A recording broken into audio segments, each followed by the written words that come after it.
Water has a way of renewing your spirit. Even in biblical times, it was symbolic of rebirth. Perhaps this is why the Fort Myers Cape Coral Metro has 3 cities among the top 10 fastest growing areas in the country. Today, we travel to Southwest Florida to a popular vacation destination, the Fort Myers Cape Coral region. We start with a nature lover's paradise on Captiva and Sanibel Islands, where there are some of the most pristine beaches you will find in the U.S. We then cross the Caloosahatchee River to a city of canals, Cape Coral. We see the charming ambience of downtown Fort Myers that drew the original snowbirds, Thomas Edison and Henry Ford, to build their winter homes here. We will then go back to the coastline, to Estero Island, and view Fort Myers Beach coming back to life, known for its old Florida rustic charm. We'll continue down the coast and ending at Bonita Beach. So come with us as we explore Fort Myers, Cape Coral, Sanibel, Captiva, a waterfront wonderland.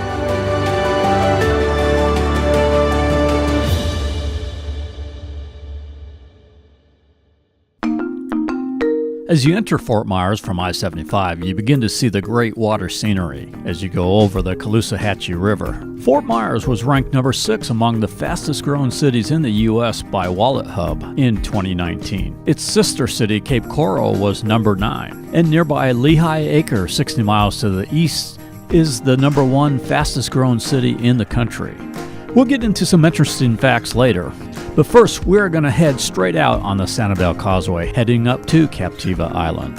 I have to rank this as the best causeway I have ever seen. Keep in mind our home base is Tampa and we shoot a lot in Miami, but this causeway blows away the Courtney Campbell in Tampa Bay or the MacArthur Causeway in Miami easily. Plenty of great parking, more birds, trees, park benches. We'll show you more of it on our return trip. For now, let's get up to Captiva Island.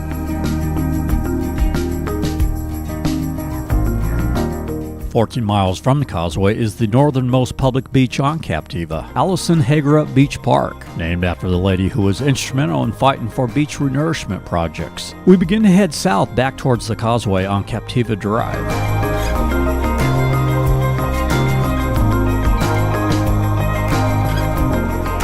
The barrier islands of Captiva and Sanibel are great for kayaking, finding seashells, swimming in clear ocean water, or fishing at Turner Beach.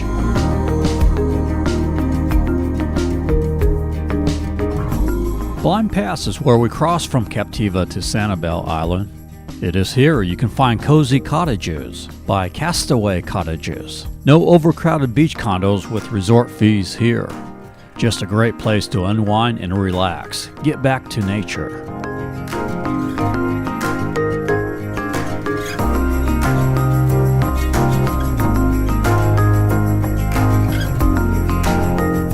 Ten miles from the causeway is Bowman's Beach Park. The parking is a little ways from the beach, but a nice walk on the boardwalk brings you to the beach. This park and beach is dog friendly, has a shaded playground, picnic tables, outdoor showers.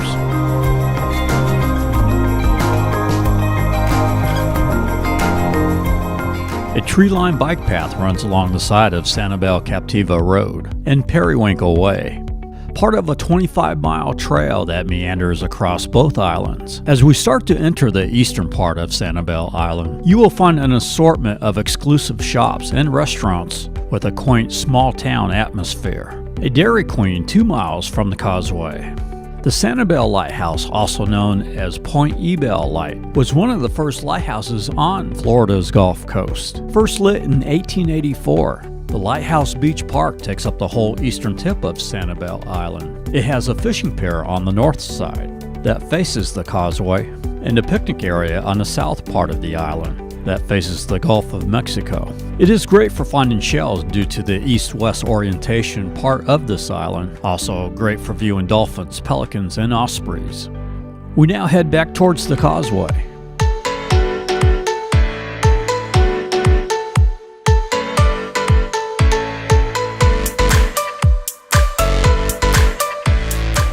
The Causeway Island Park is a narrow 10-acre park that runs along the Sanibel Causeway across San Carlos Bay. Very popular for fishing, kayaking, swimming, windsurfing, kiteboarding, or jet skiing. The toll for the Sanibel Causeway is $6.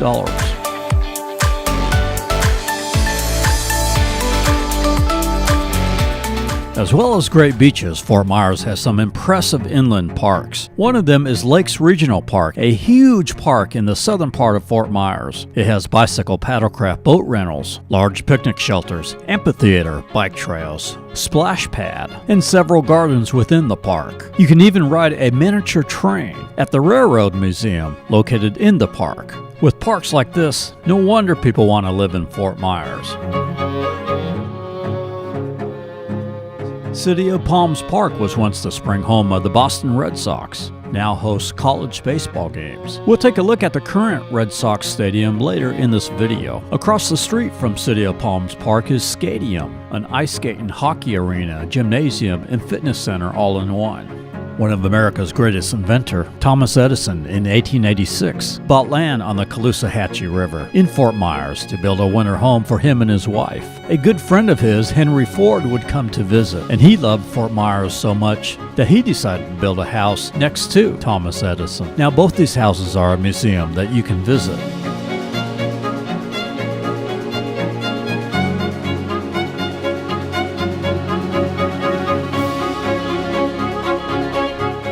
North Fort Myers sits across the Caloosahatchee River. At the base of the bridge is North Shore Park with a pier. Fort Myers was named by U.S. News and World Report as the best place to retire in 2019. But it is not only good to retire in, it is ranked high in job growth, with businesses making the move down to Southwest Florida. The median age is 40.7. The Cape Coral Fort Myers Metro has a population of 784,000. The Fort Myers Yacht Basin Marina is located in downtown with many restaurants and historical sites nearby. For you boaters, it is at mile marker 135 on the Okeechobee Waterway, 15 miles from the Gulf.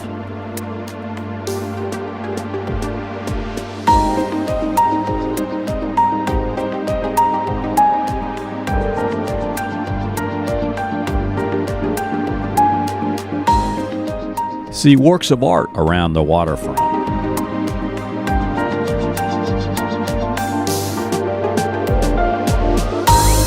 Tour the Caloosahatchee River aboard a paddle wheel steamship on the Captain JP with sightseeing and dinner cruises. On the other side of the Caloosahatchee Bridge is Centennial Park, where many festivals and other family-oriented activities are frequently held. Enjoy fresh seafood with waterside dining at Joe's Crab Shack.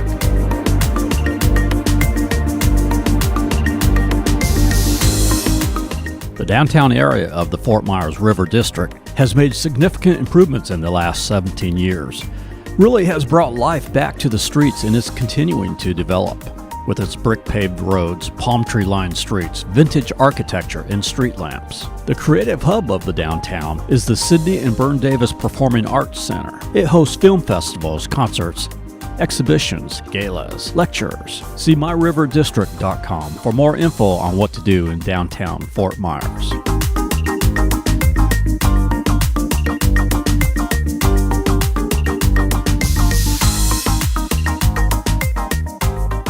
We now go across the bridge to some of the hottest piece of real estate in the country right now.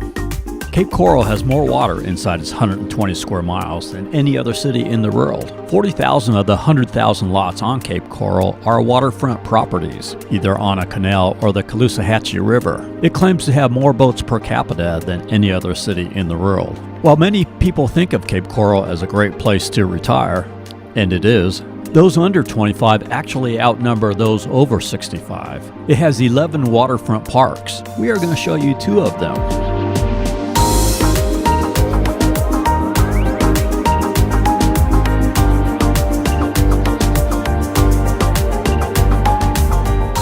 One of the most popular is Yacht Club Beach and Community Park, with barbecue grills, outdoor racquetball courts, picnic shelters, a beach, fishing pier, and the popular Boathouse Tiki Bar and Grill.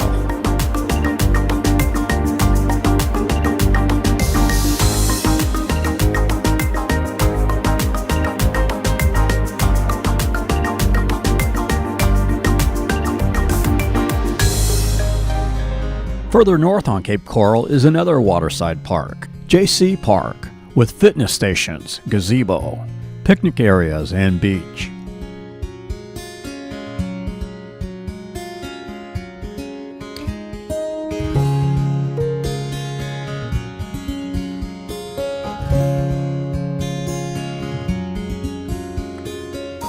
We now go back over the river, but before we head to Fort Myers Beach, 2 more inland parks to show you real quick. A baseball park, JetBlue Park, also known as Fenway South, the spring home of the Boston Red Sox. We sure hope to hear that Sweet Caroline being sung real soon now. Next to I-75 is the dog-friendly Three Oaks Park, with lighted football, soccer, and baseball fields, sand volleyball courts, playground, racquetball courts, and a tennis center.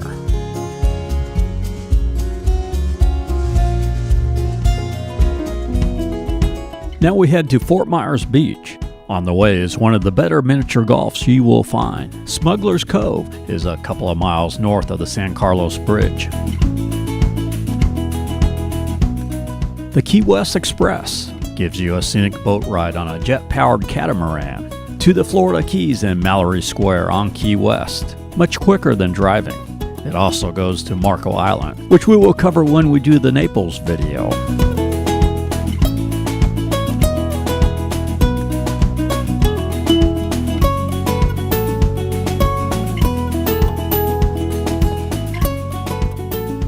The Matanzas Pass Bridge takes you right into the old Florida Arresta community of Fort Myers Beach. This beach has warm waters, great shelling, marine life, sea turtles, starfish, sand dollars, pelicans, and manatee and dolphin viewing as well. A large pier.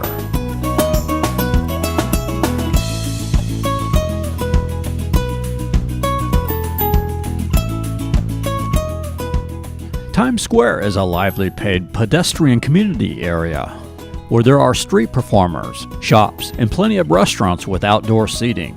The sunset celebrations with live music are held Friday and Saturday evening.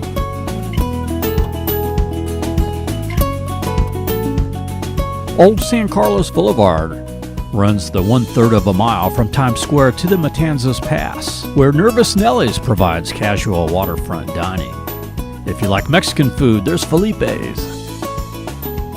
Or try the Yucatan Bar and Grill, dining in a tropical setting.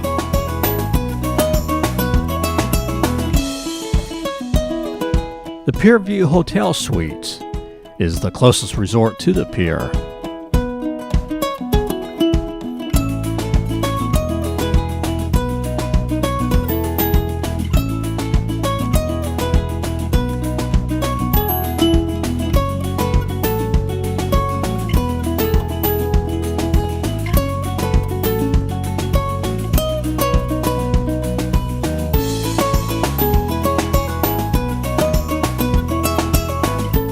If you are traveling in an RV, there's the Red Coconut Resort right on the beach.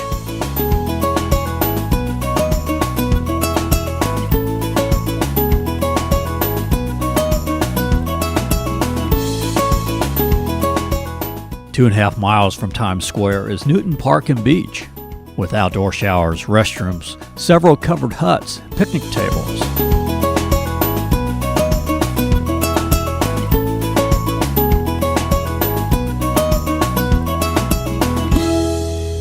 As we head further south on Estero Island, we cross Big Carlos Pass over to Lover's Key. Big Carlos Pass Bridge, popular for fishing.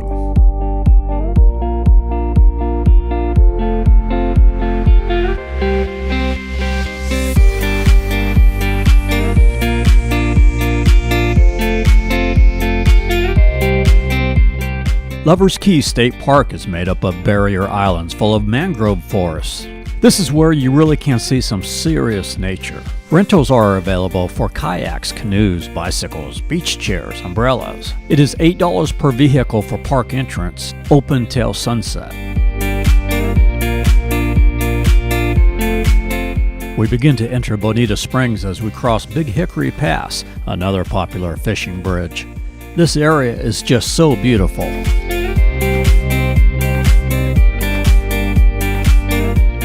There are 9 different public access points to Bonita Beach, 8 smaller ones and the bigger Bonita Beach Park. Here is access number 4.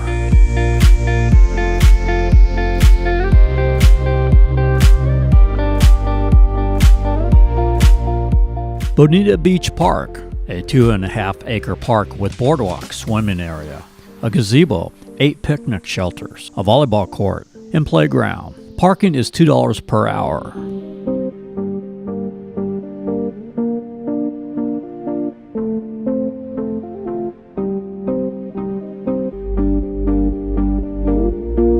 Well, that is as far down the coast as we will go in this video.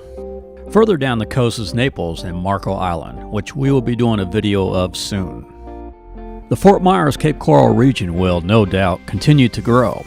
As you can see, Southwest Florida has so much to offer. As you make travel plans, I would encourage you to support our local travel industry within this country. There are so many great areas to see within the U.S., and Fort Myers, Cape Coral, Sanibel, and Captiva are certainly some of the best. We are TampaAerialMedia. We shoot travel videos across the USA. For licensing or stock footage, contact us at info@TampaAerialMedia.com. Coming up next, a big video on the city of Atlanta. Also, Panama City Beach. I hope wherever you are at, you can enjoy the great outdoors. Thank you for watching.